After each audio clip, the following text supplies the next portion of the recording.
Hi everyone, welcome to week 11. Week 11, we are moving into the first module of the advanced features in Excel, and I can't tell you how excited I am about this module.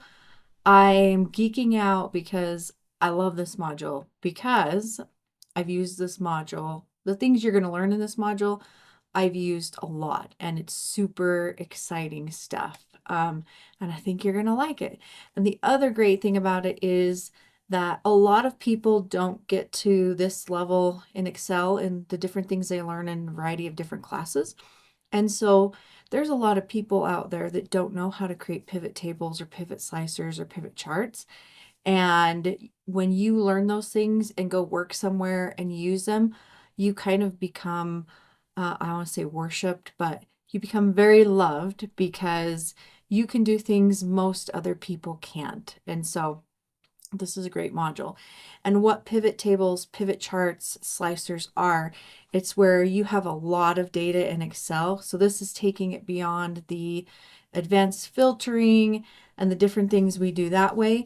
And this is like we can bring a whole bunch of data together and we can do some advanced sorting, move some things around, create these cool buttons where you'll create a chart and you click this button and it'll shift it and show you, say, like Halloween sales in 2022. Click another button. Halloween sales in 2023. Click another button. So there's some really awesome features that you're going to learn in this module, and I'm super excited for you. So as usual, you have the learning activities that are not graded. You have the SAM exam, you have projects, and then you have an e-basket. So same routine as before. And you do have an e-basket, and this is going to be one of our last e-baskets because we aren't going to do any e-baskets beyond this level. So this can be your last one. So we've got create a pivot table for St. Luke School District, and I have no idea where this yellow dot comes from. I just got a new computer. I updated the software, and now I have this cute little yellow dot that likes to follow me whenever I make videos for you. So let's talk about the e-basket. So the e-basket is that you are working for St. Luke School District. They give you some data. You're going to be looking at some data for 4th, 7th, 10th, and 12th grades for math, science, and English classes. And you're looking at the results of state testing. Your goal is to create a pivot table report with slicers that summarize the testing averages and goals by school and grade. And you're going to also include instructions on how to use your little button. So there's a start file out there for you with the data in it. You're going to look for SCEX4, EX8-4. That's your data file. You're going to save it as this. You're going to create a pivot table with the data that's already there. So we use what you learned in this module. Make sure it looks nice. If you want to apply some colors, go for it. Go make it pretty. Go make it ISU theme. Go make it Halloween theme. Make it whatever you want to make. Just don't make it too busy with the colors that the data is hard to read. You're going to do the pivot table.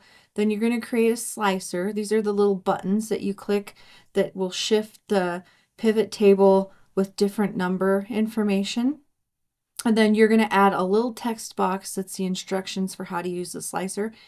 And this is an example. Use the slicer buttons to filter the pivot table by school, grade, or testing area. Now, if you don't want to type it in exactly like that, put it in your own words. Then you're going to format it, make it look nice, and then you're going to submit it. And so what I have out here for you is an example. And so this is an example of what it looks like when you're done. So let me download this for you to make it easier to see. Let's take my little yellow dot and we're just going to keep going. Okay, where to go? Oh, it's down here. Oh, it's on my other screen. Here we go. Okay, so this is what it looks like. So you're going to use the start file, which is going to give you this information. So these are the scores from the schools for these particular grades.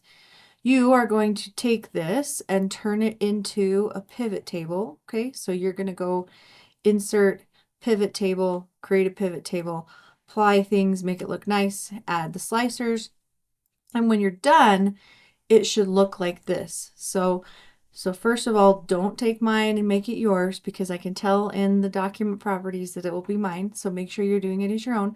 But when you do it, it should look like this when you're done. So you're going to create a pivot table. This is your pivot table on the left, and these are your slicer buttons. And so you're going to have two groups of slicer buttons and that you can use to select the school. So here's all our schools. So if I click on Antioch, that's just going to show us the scores for Antioch, and that's 7th grade. When we want to clear the filter in this slicer, we just come up here and click the little X on the filter.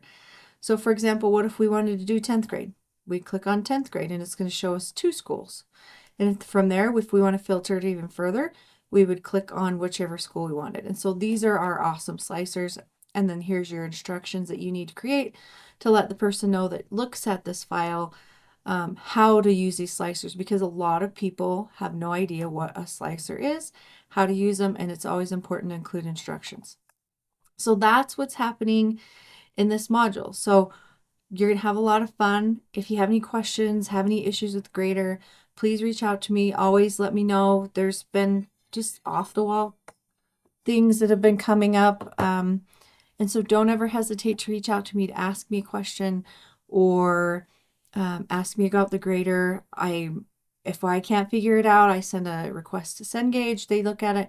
And if that gets to that level, I always override points anyway, because if it looks good to me, then it's good enough. So that's all I have for you this week. So I hope you have a great week, and I'll talk to you again next time. Take care.